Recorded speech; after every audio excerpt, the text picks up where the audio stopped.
अवतार के लिए कलयुग के अंतिम चरण में आने की भविष्यवाणी की गई है। अभी कलयुग का प्रथम चरण ही चल रहा है, लेकिन अभी से ही कलयुग अवतार के नाम पर पूजा पाठ और कर्मकांड शुरू हो चुके हैं।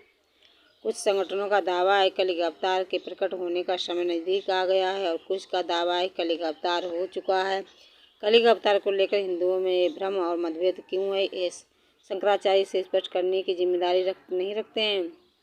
वर्तमान में भगवान कलयुग के नाम पर उत्तर प्रदेश में संबल ग्राम में एक मंदिर बना। उसके नाम पर दिल्ली आदि क्षेत्रों में ऑडियो वीडियो सीडी पुस्तक आदि संहिता सामग्री विकास पर प्रचार प्रसार किया जा रहा है। उनके नाम की आरती चालीसा पुराण आदि मिलते हैं। उत्तर प्रदेश में सक्रिय कलयुग वाटिका नामक संगठन का दावा है कलयुग अवतार के प्रकट होने का समय नज़दीक आ गया। इन लोगों का मानना है कि देवी जगत के प्रकट जागृति और वाणी अनुभवों द्वारा वे भक्तों को संदेश दे रही। उनकी महाशक्तियाँ भक्तों की रक्षा के लिए जगत में चारों ओर फैल चुकी हैं। बस अब उनका केवल प्रकट होना शेष है। इसका कार्य के आधार पर है कि अवतार किसी समय सीमा में बंधा नहीं होता है। उनके प्रकट के अपने मापदंड होते हैं।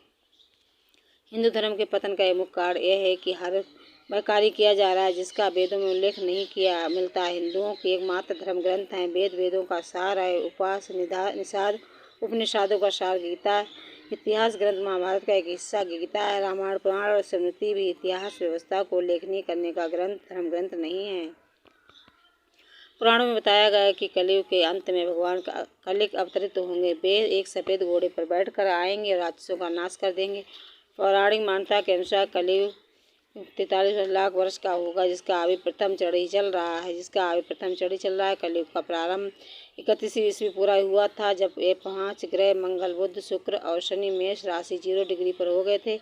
इसका मतलब है कि 21वीं सदी कलयुग के बीत चुके हैं और अभी कुछ वर्ष बाकी हैं और अभी से कलयुग की पूजा आरती प्रथम शुरू हो चुकी है। माफ़ करना, सभी से नहीं, करीब 350 वर्ष से उनकी पूजा का जारी है। अवतार भविष्य में होगा या नहीं अभी अनिश्चित, लेकिन लोगों को कोई रोक सकता है पूजा करने से। मूर्ख लोगों को अमिताभ और रजनीकांत की भी पूजा करते हैं। कलयुग पुराण के अनुसार कलयुग में भगवान विष्णु कलयुग रूप में अवतरित होंगे। कलयुग अवतार विष्णु कलयुग का सतयुग से संधि काल में होगा। अवतार 1434 कलाओं में होगा। पुराणों के अनुसार उत्तर प्रदेश के मुरादाबाद जिले के संबल नामक स्थान विष्णुश्रय नामक तपस्वी ब्राह्मण के घर में भगवान कलयुग रूप में जन्म लेंगे। कलयुग देवदत्त नामक घोड़े पर सवार होकर संसार से पापियों का विनाश करेंगे और धर्म की पुनः स्थापना करेंगे। स्कंद पुराण 10वां अध्याय में स्पष्ट वर्णित है कि कलयुग में भगवान श्री विष्णु का अवतार श्री कलयुग के रूप में संबल ग्राम में होगा। अग्नि पुराण के 16वें अध्याय में कलयुग अवतार का चित्र तीर कमान धारण किए हुए घुड़सवार के तीर रूप होंगे और वे भविष्य में होंगे।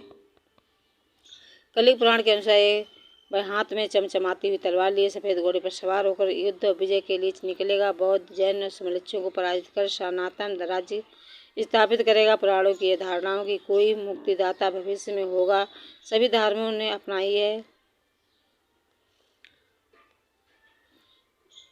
इसके विपरीत कुछ अन्य पुराण और बौद्ध काल के कवियों के कथित गधन में ऐसा उल्लेख गुणगान मिलता है। कलयुग अवतार हो चुका है। वायु पुराण अध्ययन 98 के अनुसार कलयुग अवतार कलयुग के 4वें चरण का जन्म ले चुका है।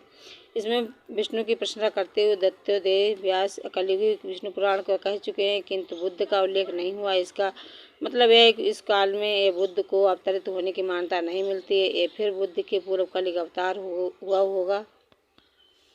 मत्स्य पुराण के द्वारा और कलयुग के वर्णन में कलयुग होने का वर्णन मिलता है। बंगाली जयदेव और चंडीदास के अनुसार कलयुग अवतार की घटना हो चुकी है, अतः कलयुग ऐतिहासिक व्यक्तित्व है जो हो सकते हैं। जैन पुराणों में एक कलयुग नामक भारतीय सम्राट का वर्णन मिलता है।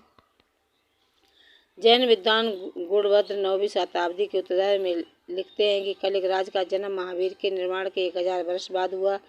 जिनसे उत्तर पुराण में लिखते हैं कि कलयुग राज ने 40 वर्ष तक राज्य किया और 70 वर्ष की आयु में उनकी मृत्यु हुई। कलयुग राज अभिजय का पिता था। वह बहुत ही हिंसक क्रूर शासक था जिसने दुनिया का दमन किया और नित्य ग्रंथों के जैन समुदाय पर अत्याचार किए। गुणभद्र के अनुसार उसने दिन में एक बार दोपहर भोजन करने वाले जैन ग्रंथों के भोजन पर टैक्स लगा दिया था, जिससे भूख से मरने लगे नित्य ग्रंथों को कलयुग की क्रूर त्यागताओं से बचने के लिए एक दैत्य का अवतरण हुआ, जिसने ब्रज बिजली के प्रहार से उसे मार दिया और अनगिनत युगों तक असहनीय दर्द यातना झेलने के लिए रत्ना प्रभाव नामक नरक में भेज दिए गए। प्राचीन जैन ग्रंथों के अनुसार कलिग एक ऐतिहासिक सम्राट का था जिसका शासनकाल महावीर की मृत्यु के 1000 वर्ष बाद हुआ, यानी कि महावीर स्वामी का जन्म यदि प्राचीन काल निर्धारित अनुसार माने तो 7वीं सदी विक्रांत संवत 17 अर्थात महावीर के 1000 वर्ष बाद यानी 1797 विक्रम संवत हुआ था। यदि हम अंग्रेजों द्वारा लिखे इतिहास का काल निर्धारित करने माने तो महावीर स्वामी का जन्म 599 ईस्वी पूर्व हुआ था। इसका मतलब महावीर के 1000 वर्ष बाद कलिग हुए थे, यानी कि तब भारत में गुप्त वंश का काल मौर्य गुप्त काल को भारत का स्वर्ण काल माना जाता था। मौर्य गुप्त काल को भारत का स्वर्ण काल माना जाता। गुप्त काल के समय भारत में बौद्ध जैन धर्म का पतन होना शुरू हो गया था। आधे भारत का राज्य करने वाले बौद्ध और जैनों का शासन आखिरकार राज हर्षवर्धन काल तक समाप्त होकर शून्य हो गया। तब क्या हम माने कि गुप्त वंश के पतन के बाद ही कलिग का अवतार हुआ, जिसने शंख कुषाण आदि भी को ही नहीं मार भगाया बल्कि जिसने बौद्ध और जैनों की प्रभुता को भी समाप्त कर दिया था। यदि हम प्राचीन तारीख निर्धारित के अनुसार कलिग का जन्म 1729 ईस्वी मानते हैं तो इसका मतलब एक जैन तीर्थपाठ ईसा पूर्व बाद कलिग जन्म हुआ और पार्श्वनाथ के काल में जैन धर्म अपने चरमोत्कर्ष पर था और निश्चित ही तब हिंदुओं के लिए जैन धर्म एक खतरा जान पड़ा होगा। यदि गुप्त काल के बाद कलिग का होना माने तो गुप्तों के बाद हुरों ने भारत पर कब्जा कर लिया। जैन ग्रंथों में वर्णित कलिग का समय कार्यपूर्ण सम्राट निरहुआ के साथ समानता रखता है, अतः कलिग राज घोर निरहुआ के होने की संभावना से इनकार नहीं किया जा सकता। अंत यह है कि अभी से भी नहीं होगा कि कलिग अवतार हो चुका है, यह नहीं हुआ कि कहना भी उचित नहीं होगा कि होने वाले अवतार की अभी से ही पूजा की जाए, इसके मंदिर या व्यक्तित्व के आसपास धर्म या नया व्यापार पाखंड खड़ा किया जाए, क्योंकि ये कहना सही नहीं है कि ये एक पाखंड है या नहीं है। जो लोग वेद को पढ़ते हैं समझते हैं वो उचित समझते हैं।